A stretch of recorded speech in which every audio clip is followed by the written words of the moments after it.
నమస్తే, welcome to burning topic. This is Tejaswi. పాలస్తీనాలోని గాజాపై ఇజ్రాయెల్ దాడులు ప్రపంచవ్యాప్తంగా తీవ్ర ప్రభావాన్ని చూపిస్తున్నాయి.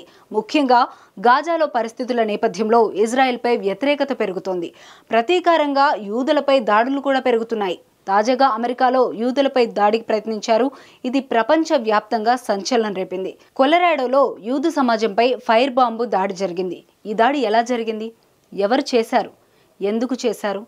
యూదులనే ఎందుకు టార్గెట్ చేశారు? ఈ దాడికి హమాస్ ఇజ్రాయెల్ యుద్ధంతో సంబంధం ఏంటి? వైట్ హౌస్ ఎలా స్పందించింది?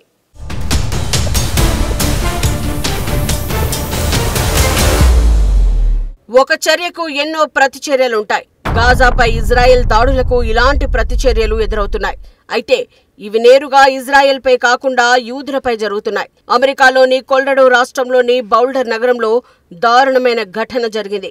స్థానిక యూదు సమాజం ఒక శాంతియుత సమావేశం నిర్వహిస్తుండగా ఒక వ్యక్తి ఫైర్ బాంబు దాడి చేశాడు. ఈ సమావేశంలో పాల్గొన్న వారిపై పెట్రోల్ బాంబు వంటి మండే స్వభావం ఉన్న వస్తువులతో దాడి చేయడంతో 8 మంది గాయపడ్డారు. ఇందులో 2 తీవ్రంగా గాయపడగా ఒకరి పరిస్థితి విషమంగా ఉంది. ఈ దాడి చేసిన వ్యక్తిని ఈజిప్టుకు చెందిన మొహమ్మద్ సబ్రీ సోలిమన్ అని గుర్తించారు.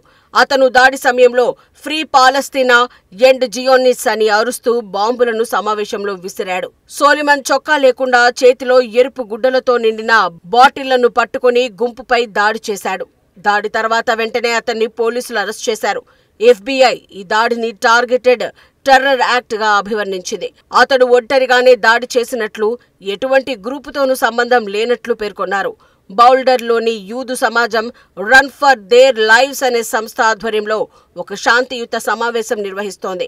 ఈ సంస్థ 2023 అక్టోబర్ 7న హమాస్ దాడి తర్వాత ఇజ్రాయెల్ నుంచి గాజాకు తీసుకెళ్లబడిన బందీల విడుదల కోసం అవగాహన కల్పిస్తోంది. ప్రతి ఆదివారం మధ్యాహ్నం 1 గంటకు ఈ సమావేశం జరుగుతుంది. ఇందులో 20 నుంచి 100 మంది వరకు పాల్గొంటారు. వారు ఎరుపు రంగు దుస్తులు ధరించి 1 కిలోమీటర్ నడుస్తూ బందీల పేర్లను చదువుతూ ఇజ్రాయెల్ జాతీయ గీతం ఆలపిస్తారు. అయితే దీనిని కొందరు వ్యతిరేకిస్తున్నారు.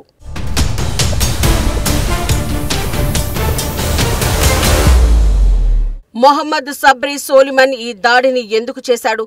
సోలిమన్ దాడి సమయంలో ఫ్రీ పాలస్తీనా అని అరవడం ద్వారా ఇజ్రాయెల్ పాలస్తీనా గొడవలపై తన వైఖరిని స్పష్టం చేశాడు.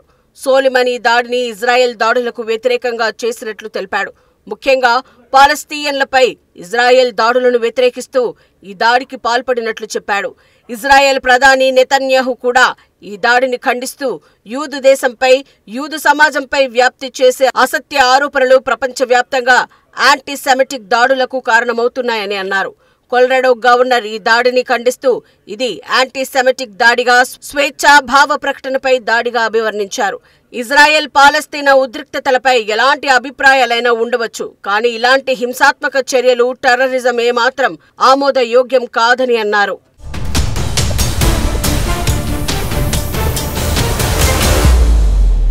గతంలో అమెరికాలో యూదులపై ఎలాంటి దాడులు జరిగాయి? యాంటీ డిఫమేషన్ లీగ్ డేటా ప్రకారం 2023లో యుఎస్లో యాంటీసెమిటిక్ ఘటనలు 8,873 నమోదయ్యాయి. ఇది 2022తో పోలిస్తే 140% ఎక్కువ. 2014లో కాన్సాస్లో ఓవర్లాండ్ పార్క్లో ఓ నియో నాజీ సానుభూతిపరుడు యూదు కమ్యూనిటీ సెంటర్ వద్ద 3 కాల్చి చంపాడు. 2024 జూన్ 23న లాస్ ఏంజల్స్లో హమాస్ సానుభూతిపరులు దాడి చేసి యూదులను వేధించాడు. 2023 అక్టోబర్ 7న హమాస్ దాడి తర్వాత యుఎస్లో యాంటీసెమిటిక్ ఘటనలు 400% పెరిగాయని ADL నివేదించింది. ఈ దాడులకు హమాస్ ఇజ్రాయెల్ యుద్ధంతో సంబంధం ఏంటి? 2023 అక్టోబర్ 7న హమాస్ ఇజ్రాయెల్పై ఆకస్మిక దాడి చేసింది. ఇందులో 1200 మంది మరణించారు. 250 మందిని బందీలుగా తీసుకున్నారు. దీనికి ప్రతీకారంగా ఇజ్రాయెల్ గాజాపై తీవ్రమైన బాంబు దాడులు చేసింది. దీనిలో 11,000 మంది పాలస్తీనియన్లు మరణించారు. ఈ యుద్ధం ప్రపంచవ్యాప్తంగా యాంటీసెమిటిజం, ఇస్లామోఫోబియాను పెంచింది.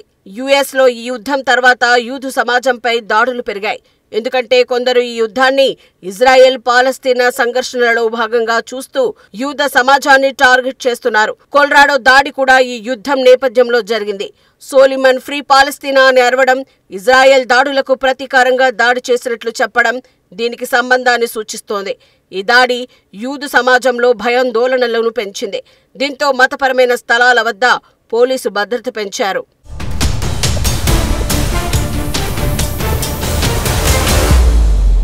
యూదులు ఇజ్రాయెల్ మధ్య సంబంధం చారిత్రక మతపరమైన సంబంధం ఉంది.